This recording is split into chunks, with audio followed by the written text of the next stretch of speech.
Hello, everyone, and welcome to this special community meeting for Open Humans. It's really great to have lots of folks here. So this meeting is called related to the COVID-19 crisis, and in particular to our Quantified flu project that arose from a previous community call that some of the people here might have been on, in which we were talking about the potential ability for using wearable data to detect and even anticipate when you're getting sick. And people were curious about whether they could do that on the individual scale. And we thought, well, maybe we could start a project where we collect data around that. But we're also interested in discussing other coronavirus-related projects and also other stuff related to Open Humans. And so for this community call, I'm recording it. And I'm going to invite everyone to sort of briefly introduce themselves with a sentence before we get started talking about the topics. And we're going to go in order of people on our agenda notes document. Hi, I'm Mad. I am co-leader and executive director at Open Humans. I also worked with Bastian to kind of put together this Quantified flu project, although we absolutely want this to be something for you. You are the people that consist of these projects. And so with that, I'm going to hand it to the next person on the list, is Bastian. Hey there, yeah, I'm based in Paris at the Center of Research and Interdisciplinarity, where I do a research group on citizen science. I'm the director of research of Open Humans, as Matt said. I'm one of the two people that wrote much of the code for the Quantified flu to get this thing started, and looking for volunteers to help out with the code as well. And yeah, I think that's it to keep it short for the introduction. I pass it on to, I think Sarah isn't here, but Michelle, are you here?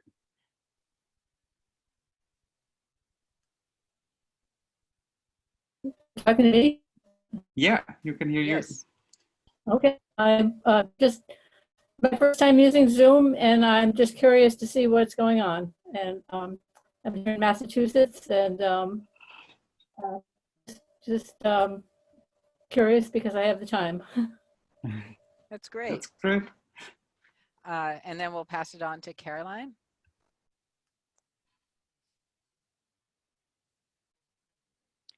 All right, here we go. I had to unmute. Hi, I'm Caroline. This is the first one of these I've attended. Can you hear me? Yeah. Okay, good. It's the first one of these I've attended. Just checking in to see what's going on. I am signed up for the project, and have a medical background, but yeah, I don't know. Just hoping to learn a little bit more today. Great to have you here. Thanks. I think next on our list is Shreyasi.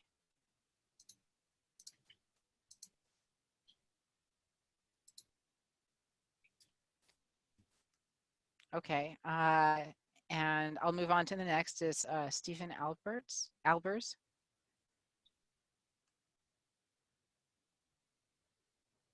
I'll give each person like 5 or 10 seconds. Amar Husami. Okay, Christopher Wansing. Nope. I know Stephen Kai is here, so I'm gonna pass it to Stephen Kai next. Hey, my name's Stephen. Mostly involved in the Keating Memorial Research Project. Do a lot of self-experiments around diabetes, but interested in what's going on here, in particular whether there's anything that the tech companies who make the wearables can do that would contribute or help out with a project like this. Great. And Otto? Hello, I'm calling in from Tampere, Finland. I saw the link to this, or invitation to this chat on my opendata.org, and I decided to pop in to check out what's going on. I have another meeting, so I won't be until the end. But it's great to have you here. Right. Thanks. And like I love my data. I'm one of the board members, so it's great you saw the link there. And Gary Wolf.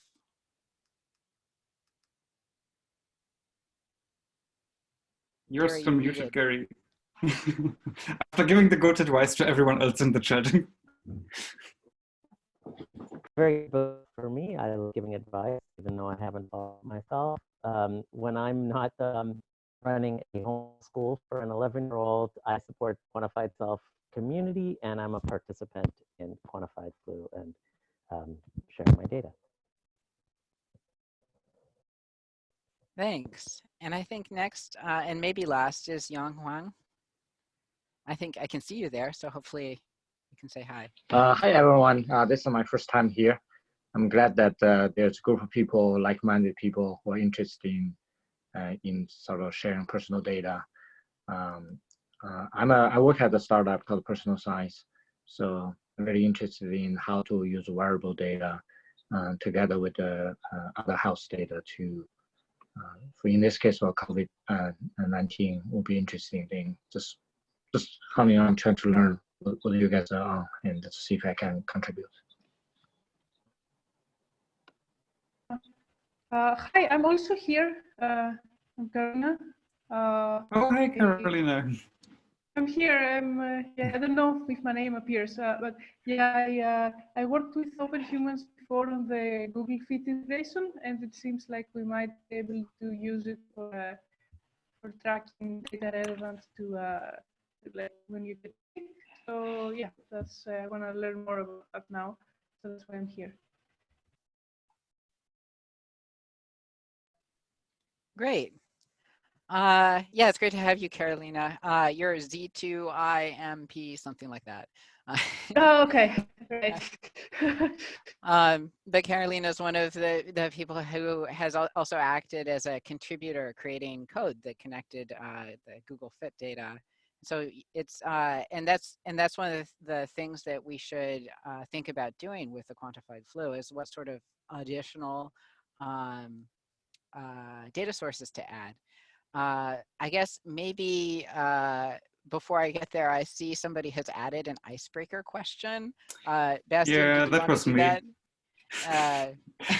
That was me, because I know that some people here are on lockdown. I know that the people in California can't go out these days, and I know that, I think, Carolina, are you allowed to go out again these days, or are you still locked down in Zurich?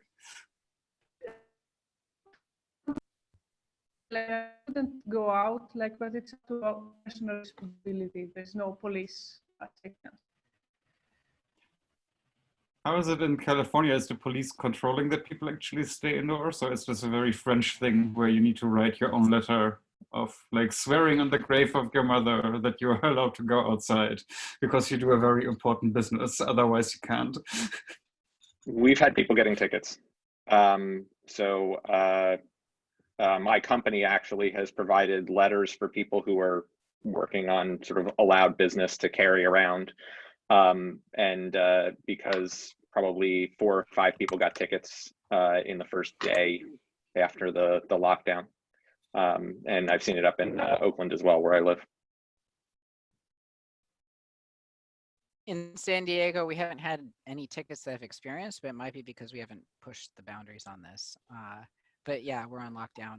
I'm in a closet here, you can see. What about in Finland, Otto? You're in Finland, right? Yeah, we have had different levels of restriction increasing all the time, and as of today, the capital city area is on complete lockdown. You can't enter or exit, and the police is bordering the highways. So let's see how it goes. By the way, I forgot one. Oh, go ahead, sorry. I forgot one thing from the introduction. I used to maintain the Aura e-commerce website before they changed the platform. So I have some connections there. Yeah, that's great.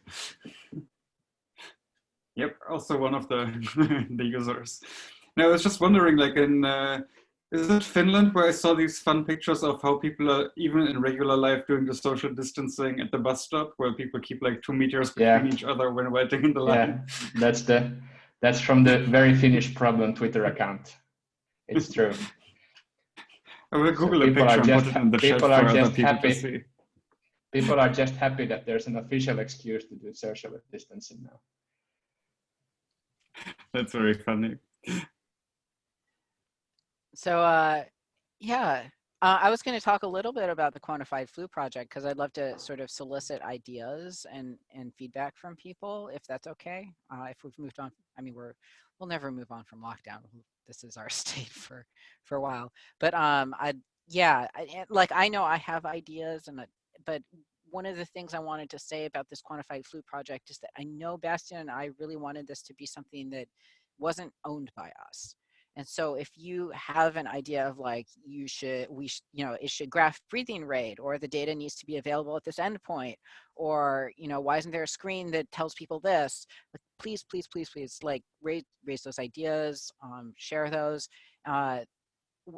If we can figure out a way to make this more everybody else's project, and make sure that this isn't owned by us, but this is a collective learning thing that we're all learning from our data.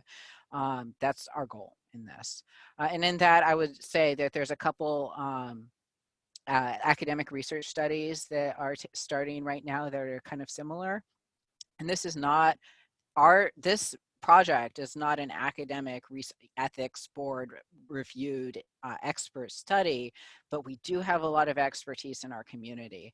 And the motivation here is for us to be able to learn about ourselves together. And that was sort of the inspiration that was driving the discussion, the community call from the Keating Memorial Self-Research. It's moved into understanding this. So one of the things we're not doing is location stuff. So that's different from the fever map that Otto's doing. And we're really focusing on this individual of like, what is the data about yourself that you have? And how does that relate to symptoms? And is there some potential that we could discover and be able to use wearable device data to tell us in advance of us consciously being aware that we're getting sick, And so that could be resting heart rate. It might be something like respiratory rate, which I think the Oura Ring has, and we might consider adding some analysis of. And so one of the questions about this is like, so we have this cool retrospective analysis. And I don't know if has anyone done that? Like, has anyone had that work for them or not work? I'd love to hear like, how did the retrospective analysis work for you? And like, did you get insights or what do you think about it? I think that's like the first thing to talk about. Yeah, I'll pass that around. I managed to get it to work for one past event in January, and it did make like a lump. Did other people see stuff or not see stuff? Hey Matt, can I just ask a quick sort of a summary? What has been done? What's the status? I'm new here. I'm not sure what has been done. How many users you guys already work with? Well, last I checked, there was 78 people that had joined. Okay. We just opened it on Monday. Okay, and is that mostly tracking temperature or heart rate or resting heart rate or any other metrics or tracking? Like what data do they have? Yeah, what data do they have? The two wearable devices that we currently support are Fitbit and Oura, and those both have resting heart rate. The Oura also has some temperature data and respiration data from overnight during sleep.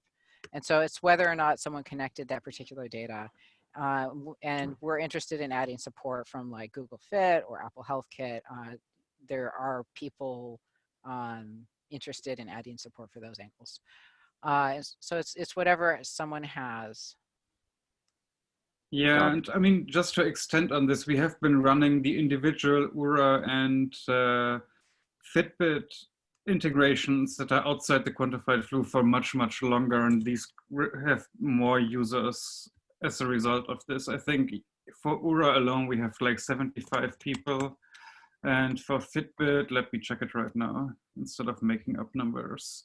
We have 450 people that have connected their Fitbit accounts to Open Humans, but not all of them have joined the Quantified Flu so far. So we hope that we can convert more of those people who we know have the wearables already into users of Quantified Flu. Do we have data? Do we have any confirmed cases or like people who have been confirmed with the coronavirus? Not that I'm aware of amongst the people that have used Open Humans. There's this one person that is using the Oura Ring who wrote a blog post about their symptoms, and I actually commented on his blog post saying, hey, if you want to contribute to this, maybe you could upload your URA data or link it and tell us when you fell sick, because this would be really nice. But I haven't heard back from that person yet. But yeah, also as we just launched basically a day and a half ago, there has been not much going on.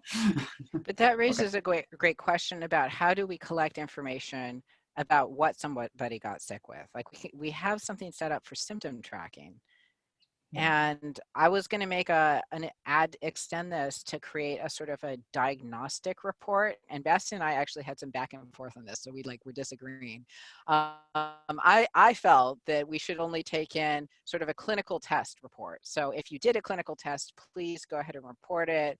But I wasn't too curious about people kind of self-diagnosing what they had. But Bastian felt that we should support that. And so how do people feel like this should go down? Like, how do you imagine people reporting that they had? Like, do you think they should have a lab test, have had a lab test, or like just kind of think that they'd had it? Can we support both? Because people would like to sort of report it, but ideally we have the truth, right? Some confirmed from clinical side. Right. Yeah, that was my argument as well. I said people want to report even if they don't have like a confirmation from a lab test. If they think they had coronavirus or they had the flu instead of just a cold, they want to be able to tell us that they suspect at least that their gut feeling is what they had. And this would be useful. I mean, just to support people in what they actually want to report, even if it's maybe scientifically not as valuable as a lab test confirmed diagnosis. There's a study saying 90% of people saying that they had a virus, but they don't, right? But this could be an interesting sort of a social experiment. Yeah. But Gary, you raised your hand as well. I was going to say the same thing. I mean, there's some subtleties here because obviously we're not totally certain about the false negatives or the false positives in the test. So we can't pretend we have total ground truth from the test themselves. And then also we have those things. I think we should consider those things very different, right? They're not the same thing at all. Like what you think you have is important, but it doesn't really resemble in it very much a clinical diagnosis. So why not just have both? One of the things I'm interested, because I think reality is not everyone going to do the test, but a lot of people might have it. And there's really not an easy way for people to do that. And I'm hoping that with enough of the community, we can actually build some sort of model to help people to at least get close to it. Myself, I'm based in Seattle. There is a Seattle flu, what's it called, projects. Essentially, you can send your sample and they will do a flu study, and they sort of also do the COVID-19 screening too.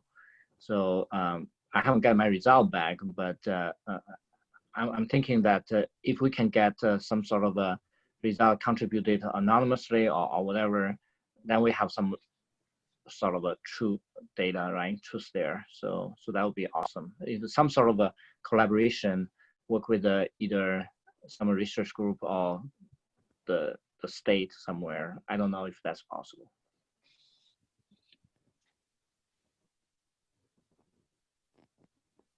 I'd like to just take this moment to advertise.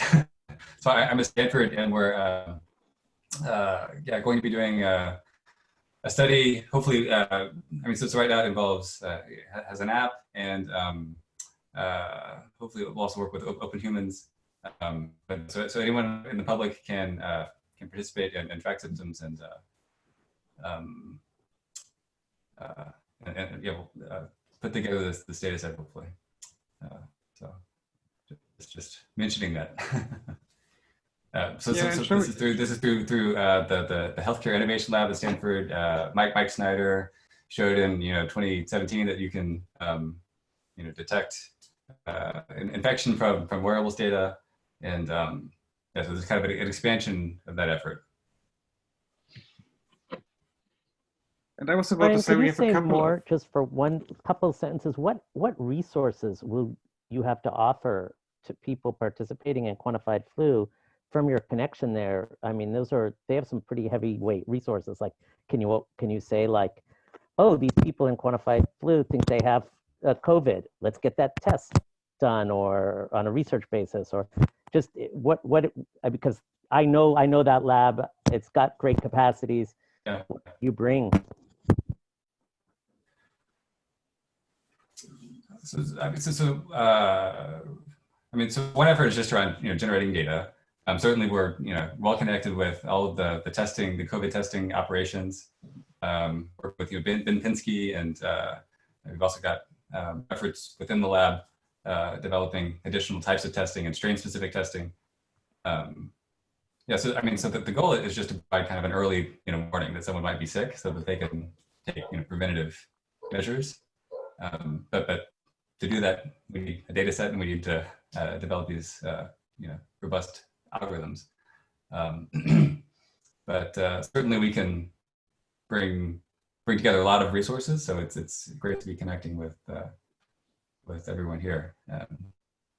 But it's been very quickly evolving, and we're trying to launch imminent or in the next few days, and there should be press around it as well. The app. Ryan. Oh, sorry, I had a question. Go ahead, man. Go ahead. It's almost an academic question. How often do you think somebody needs to log symptoms to get like good enough data? I'm curious about that, because we set something up with a daily report. But I think a daily report makes sense, as long as people will do it. I think this is so top of mind right now that there will be fairly reasonable compliance. Just having people do a short daily symptom survey, and especially after they getting sick, they'll be even more diligent about that.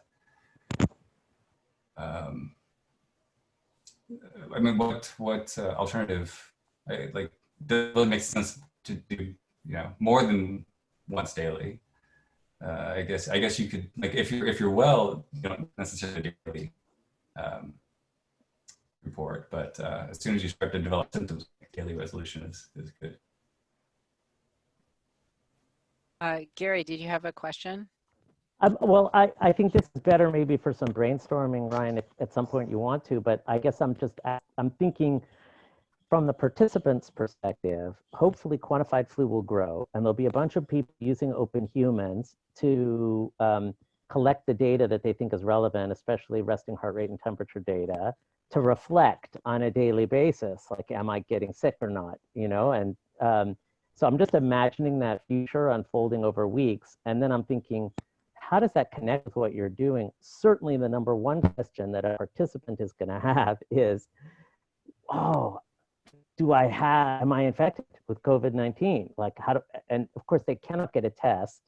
And if they participate in a research process, that might enable them to answer that question for themselves. So as you see, I'm thinking very participant centric, like you're there representing a research group, and I know those research questions are really important, but I'm thinking, okay, what can we get out of this as participants? So that's maybe for brainstorming later or whatever, but I just wanted to pose that question. I think that'd be huge, right? If there's enough confidence in this, using sensor data to say that someone might be using that as criteria for getting tested, right? That would be great. But I don't know what kind of evidence we would need to provide to authorities to make that possible. But no, you guys, I'm just talking about for the research side of it, you guys have access to using tests as a research, right? Like you're trying to answer some questions, and in your participant group, you probably will be doing some testing. So, we're kind of in a hackerish mentality, right? I'm not talking about what does it take to change the clinical criteria. I'm sort of asking, what does it take to hack together in a way a kind of participant engagement with what you're doing connected to Open Humans, such that testing could be a component of quantified flu. Now, I know there's like a million questions. I don't want to hijack the session, but I would just pose to you to think about it, because certainly testing and confirming COVID-19 infection is not something that's in the Open Humans toolkit, right? Like that's something that's from somewhere else. Getting a lot of microdata, so we're having people collect, microsamples, and we'll do kind of omics on these, and we'll yeah, try to get people to come both through the emergency department and through kind of experience Stanford. Yes, so anyone with at Stanford, we can access all the clinical records and molecular data. My big question is, are you allowed to give it back to people? We ran into this with Rumi Chinara and Flu Near You, where she wasn't allowed to give people their flu test results back by New York State due to regulations. And it was mind-boggling to me. So Gary, your question may run into regulatory issues as well. God knows. Maybe we shouldn't sidetrack this too much, because I'd also like to think about what are fun things that we can provide right away for people who are contributing. And so one of the things I'm hoping to do today is kind of look at what people have already done and think about, like, what can I report back? Like, has anyone gotten sick yet? Or like, what are some of the retrospective analyses looking like? Does anyone have a sort of wish list of like what they'd love to hear from this project right now?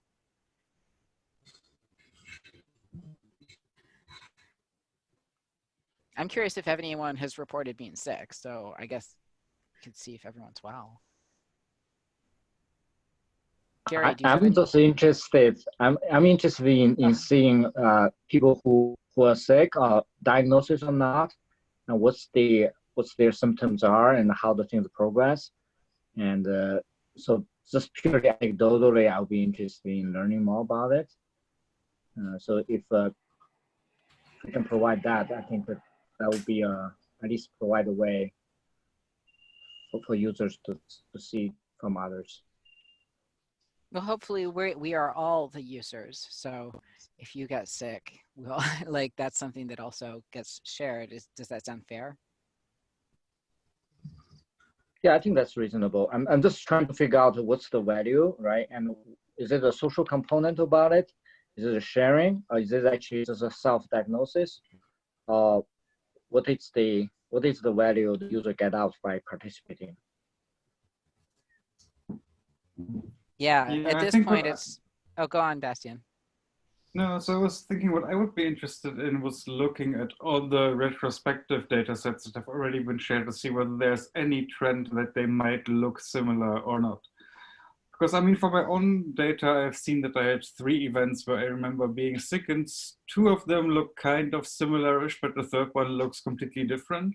So it would be interesting to see whether there's any patterns which are more universal, or whether you can maybe cluster them, and some sickness events look one way, but there's like a large set of them, and another one looks similar to each other, but it's completely different from the first group. So whether there's any clustering going on, any interesting effects, even in the few data sets that we should see already now, that would be interesting to me.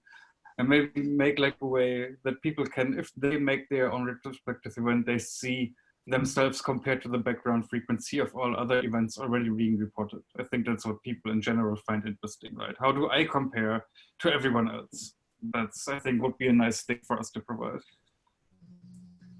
And I will maybe add, if I can, like the quantified self sort of benefit of this is, we know that sickness is not like a binary state where like you're 100% well and then you're 100% sick, right? There's a transition phase, and different things can happen during that transition phase. You can get sick or you can get better, right? And we know that there's very complex inputs into whether that transition occurs. It's not like some little, and so you have a lot of uncertainty. And for an individual, and this is what Mike did in his paper too, like, you know, in terms of what's the value of anticipating sickness, the value is partially on an epidemiological, you know, clinical level, but it's partially on a personal social level, where you can make choices during that transition phase, both choices that affect your own health and choices that affect the health of others, such as increasing your degree of social isolation. So if we look forward to a state in which this challenge, whether COVID-19 or other infectious diseases, are chronic challenges rather than like super acute challenges, then we know that we want to empower all individuals to act more intelligently and more carefully around their sickness onset condition. So I see what's happening here as part of a process of building a reflective framework such that you can look at something like resting heart rate and you can say, oh, this does not look normal to me. I have an elevated resting heart rate. And because it's you you can then say, okay, well, I was out drinking late last night. I'm probably not like dealing with the effect of a viral infection. Or you can say, you know what, I can't think of any other explanation for why I have this dramatic and sudden increase in my resting heart rate. And I'm actually, now that I think about it, I'm not feeling 100%. Maybe this is like a sickness onset signal. You can see there's very low certainty there from a clinical perspective, but there's enough evidence to affect your daily life. And so this is, for me, the benefit, like the quantified self benefit, is just a dramatic increase in our capacity to protect our own health under chronic conditions, which should have knock-on effects epidemiologically, but those will be for the academics to evaluate after the fact, in a sense. Gary, it sounds like it would be really valuable to collect more qualitative data around the experience, because like people might have other explanatory factors, those sorts of things. Have you thought, yeah, I'm wondering if we can like open up that question. What would that look great like? Comment. I mean, that's a very good point, like whether it's even just the notes. Yeah, I made a notes field, so it's there. I don't know. And I How think to engage people there, yeah. I think that making the dashboard or website experience so that you can look reflectively on your previous notes would also encourage people to actually record things. And so that's something for me to look into.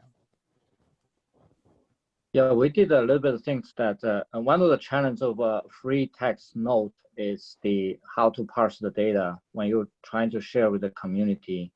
But the free test field for yourself is actually very valuable. Because to Gary's point, that give you some data to be self-aware, to retrospect, to look into what happened. Because people usually have pretty bad memories about exactly what happened, but the note itself, even though it's unstructured, it's still valuable for yourself. But this is a technical challenge. How do you make use of those data become a lot harder, especially if you want trying to share and try to make sense of it. But I still think that that's probably better than now. You know, one option would be to go after, to try to recruit or get interest from people that have already been diagnosed and just have them provide their retrospective data and their kind of symptom history to the best of their recollection. That would be, because then, you know, there should be some signal, like if it just, I don't know how common that will be that someone has, you know, had COVID in, you know, January, February, and was wearing a Fitbit or Oura Ring, you know, during that time, and they could share their, or make their, you know, data available through Open Humans, and then also provide kind of their symptom recall, right? Maybe that's a more efficient way to generate data quickly. And I guess the challenge there is just, you know, getting the word out to these people so they can be aware of it. I mean, hopefully we can help with that as well. I don't know what we do have a retrospective field now that generates these graphs right away for people, and so they can report that. What we didn't, I don't know that it's possible for them to note whether it was COVID or something else, though. And so Bastian's shaking his head. So that's something like a notes field for that is something that we could add. Right. So far, the only thing we do is we ask them how sure they are that they actually fell sick on this given date. And we have no additional metadata for the retrospective analysis, at least. Yeah. Largely because it's, as we expect people to contribute data from really long ago, not necessarily like 2 days ago I fell sick, but in my case, I think the oldest retrospective event that I could annotate based on my calendar and so on is going back to the end of 2018. And then I would not be able to say most likely what exactly my symptoms were or what I came down with. So that's the issue with the retrospective data, that it's more coarse. You might get the date of onset, at least the day, but everything else will be lost in time. Mm-hmm. Still, it's something we have, and at the very least, it sounds like I should add a notes field. Can do that so that somebody can report if they did have COVID-19. What is the current interface for Open Humans beyond just linking data? Is it? I haven't actually been through the process. So is it all web-based, or there's also an app? This is all web-based. All web-based. Okay.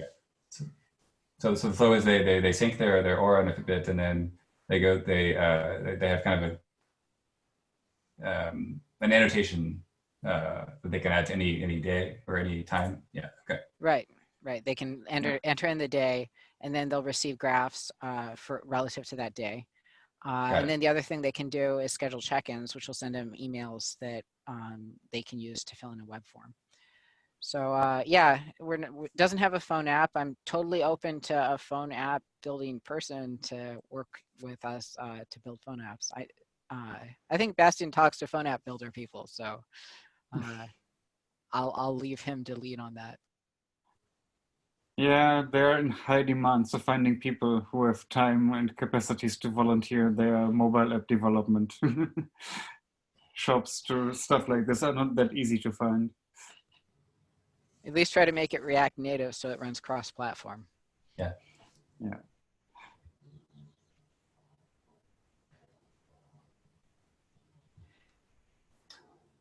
So any other ideas on what to ask about, Bastian? No, I'm trying to take some notes on it. So the ideas was what I had was the retrospective visualization compared to the whole cohort. Then Gary said more qualitative data reports, data on the reports would be useful. Actually displaying higher, our past reports, like actually providing some displaying. So it's the higher resting heart rate due to going out for drinks or falling sick. And then some notes field for retrospective reports. What did I have? Hey, this is Caroline. What about, hey, someone who has something like a chronic condition that might affect the way their data presents? Would you want to take that into account? That's a great point, because we do have a number of different chronic disease, from like connective tissue disorders to type 1, type 2 diabetes. Especially like cardiac conditions could impact cardiac data. Or medications for sure impact heart rate. Yeah. Oh, yeah. I think the freeform notes field is certainly the easiest way to prompt almost any explanation. Mm-hmm. In terms of doing stuff like medication logging, that's a whole separate sort of thing I've wondered about what the best way is to log medications. Right now, I just use a spreadsheet on Google. I'm like, that's how bad it is. I just couldn't decide or figure it out. So for the chronic disease, I was sent earlier today an effort that's done by the Weizmann Institute in Israel, and they ask people to check in daily as well on their website with whether they had any symptoms or not, basically. And they don't track anything else. They're not interested in wearables or anything, but they do ask whether you have any of the following conditions. I'm just looking at the website right now, and it's diabetes, hypertension, coronary artery disease, pulmonary disease, cancer, renal failure, and being immunosuppressed.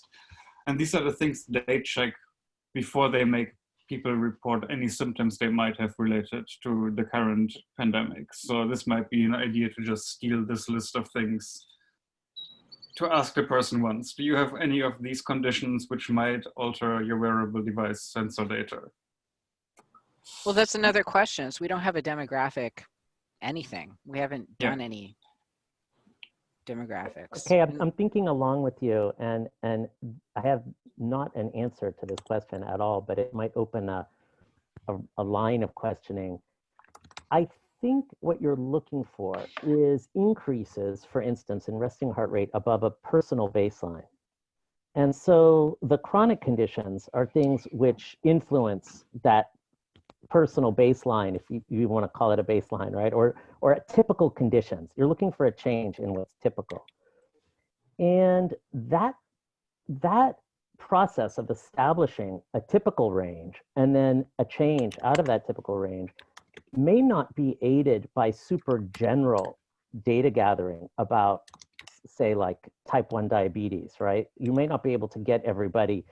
You might not be able to say with a lot of precision based on the numbers of people involved, what's typical for people who have type 1 diabetes, or what's typical for people on day 12 of their ovulatory cycle, right? Because there's lots of things that can change, a point measurement, what's typical for a point measurement at a certain time.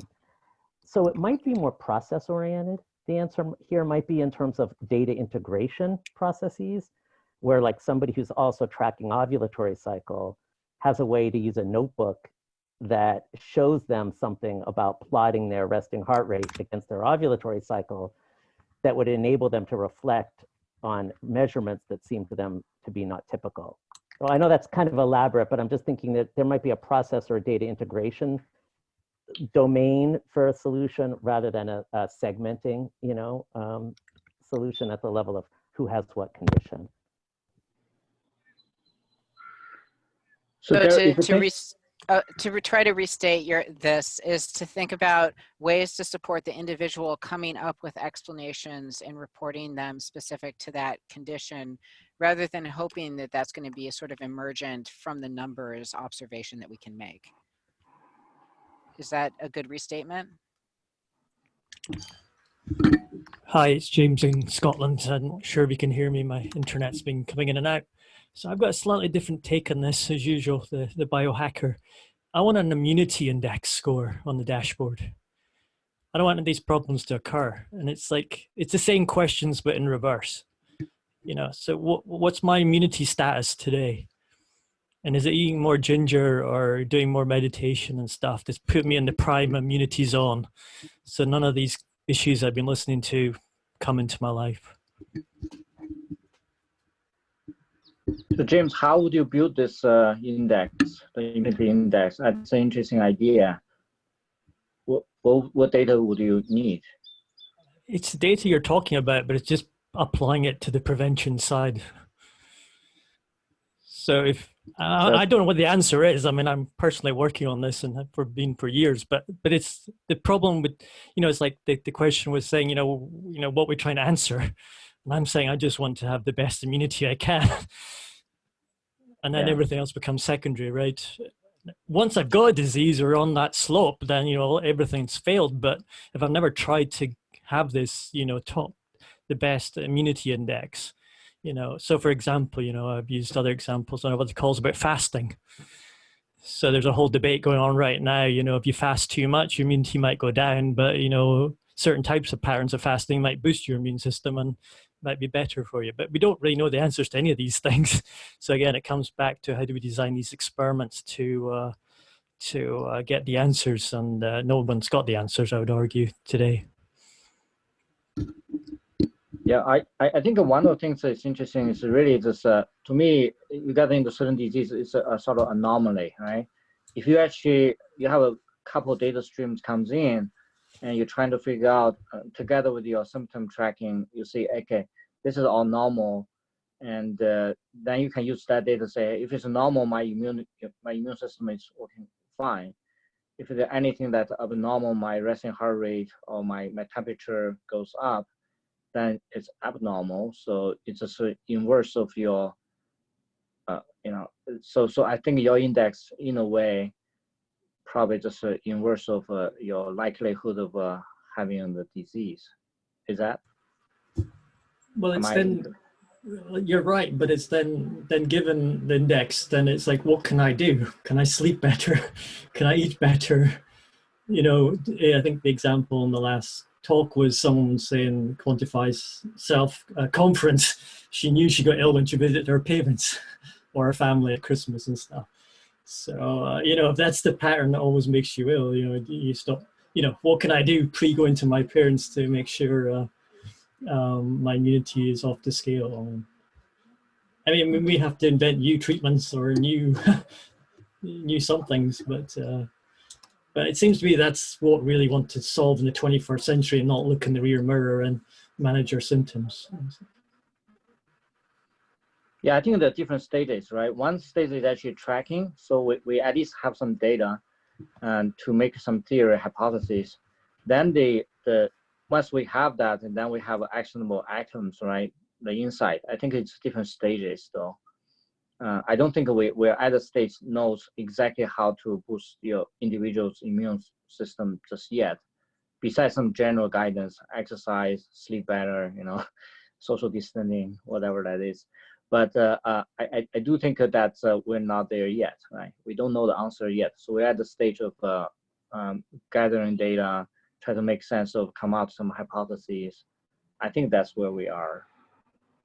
I just wanted to go back to Gary's idea because I really liked it in the sense that I had asked this question about demographics and should we be capturing demographic data, which is standard for standard research, to get some sort of aggregate answer of is chronic condition causing X or Y or Z.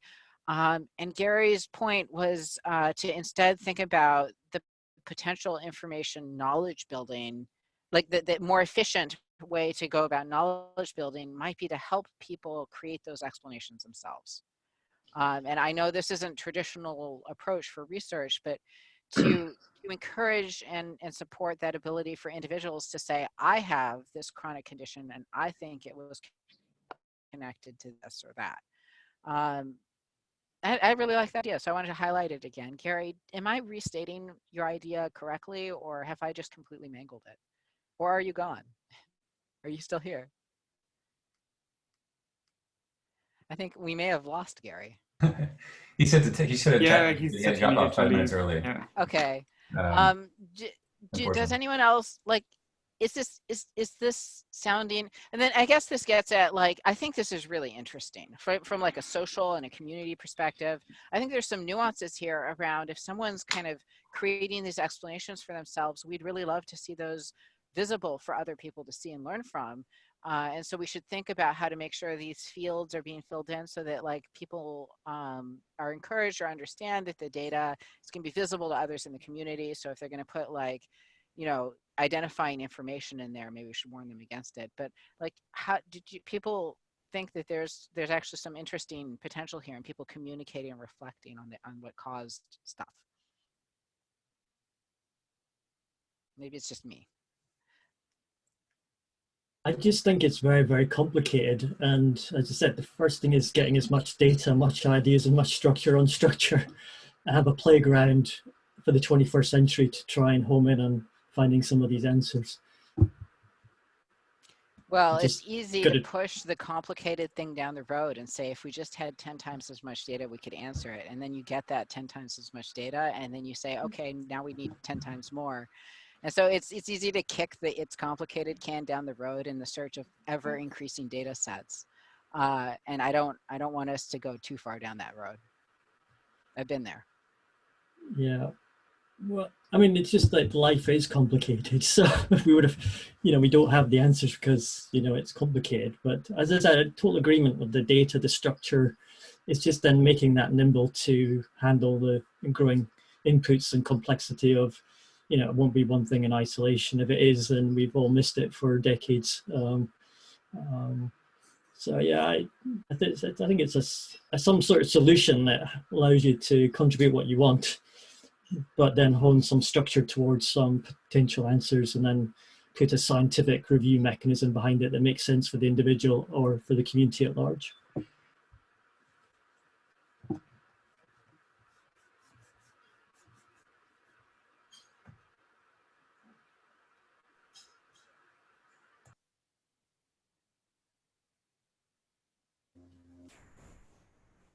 Well, it's near the end of the hour, so maybe we can do a final round, go around, where everyone can share a closing thought or whatever food is out of the supermarket that they really miss, because I've been looking for pasta. It's all sold out. And so with that, I'll pass it along to others here to close out with their reflections, either about quantified flu or other stuff. Yeah, I also need to take off, but I just wanted to say, yeah, I mean, so this is all about, you know, getting, you know, label data and generating the tools that allow, you know, collecting this data. So I think Open Humans is awesome, and I look forward to trying to integrate Open Humans with, you know, the Stanford project, and so let's continue to chat on that. So great. Yeah, keep in touch. You have our emails. Awesome. Thanks. Okay, Carolina here. From my side, I want to go on the website of Quantified Flu and see if I can put some of the symptoms I had, because I was just writing my symptoms down in a paper, because I was scared last week that I have something. Probably I was just scared. But like I will try to put in the symptoms and all the notes I had and see if I can make a suggestion for like changing the form or something. Because I already did it on paper, so I'm gonna see if I can easily put it in the website. Oh, thank you. I can already anticipate you're going to run into issues because I know exactly what you're trying to do and it's not supported by the site. So that I should add support for it. Because I don't think we allow retrospective symptom reporting, but we could and should. Oh, okay. Yeah. All right. Yeah, I think by I'll now just there's. that. Yeah, and I think for me, I really like, I think we have lots of ideas of what to improve on the website to support many of these use cases like Carolina's. And I think like the one big thing is that I did today also is allow people on the website to report which other wearables we should support. And I think that's maybe one of the big things because Oura and Fitbit is pretty limiting with lots of people using Apple Watches, Garmin, and I don't know what else. So we need to broaden this a bit as well. And if there's anyone here who knows how to program and might want to add their own wearable that they have as a data source, please get in touch and I show you how to add it.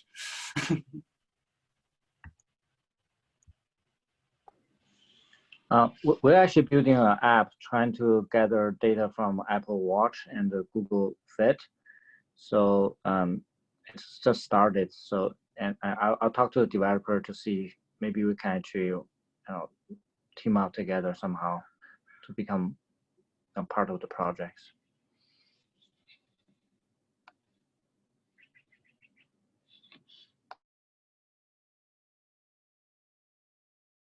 Okay. Well, I'm going to wrap up the meeting then. It was really great to have everyone join. It's, as always, a pleasure to see new faces and old faces and hear lots of cool ideas. So I think with that, I'll wave goodbye to everyone. It's good to go. Bye-bye. Okay. Bye. Bye. Thank you Thanks. all.